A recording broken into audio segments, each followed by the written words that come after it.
நாம் பல விஷயங்களுக்காக ரொம்ப நாள் ப்ரேயர் பண்ணிகிட்டு இருப்போம், ஆனால் பதிலே வராமல் இருந்திருக்கும். ஆனால் இங்கே பாருங்களேன், டேவிட் சொல்கிறாரு, நான் கூப்பிட்ட நாளிலே எனக்கு மறு உத்தரவு அருளினீர். இவர் எப்போ கூப்பிட்றாரோ உடனே அவருக்கு ரிப்ளை கிடைக்குதுங்க. இதோட சீக்ரெட் என்னன்னு பார்க்கலாமா? அவர் என்ன சொல்கிறாருன்னா, ஃபஸ்ட்டு உம்மை என் முழு இருதயத்தோடும் துதிப்பேன். ஃபஸ்ட்டு காடை முழு மனசாக ப்ரைஸ் பண்ணணும். அவர் நமக்கு செய்த நன்மைகளுக்கு நன்றி சொல்லணுங்க. நெக்ஸ்ட் அவர் என்ன சொல்கிறாருன்னா, உமது சகல பிரஸ்தாபத்தை பார்க்கலும் உமது வார்த்தையை நீர் மகிமைப்படுத்தி இருக்கிறீர். எஸ், எல்லாவற்றை பார்க்கலும் நீர் உம்முடைய வார்த்தையை மகிமைப்படுத்திருக்கிறீங்க.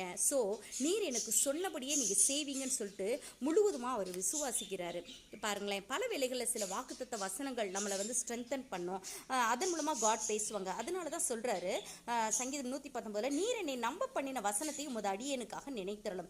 ஸோ இப்படி நம்ம சொல்லி முழு மனசோடு கர்த்தரை துதித்து விசுவாசிக்கும் போது கண்டிப்பாக நம்ம கூப்பிட்ட நாளிலே நமக்கும் மறு உத்தரவு அருளி செய்வார்.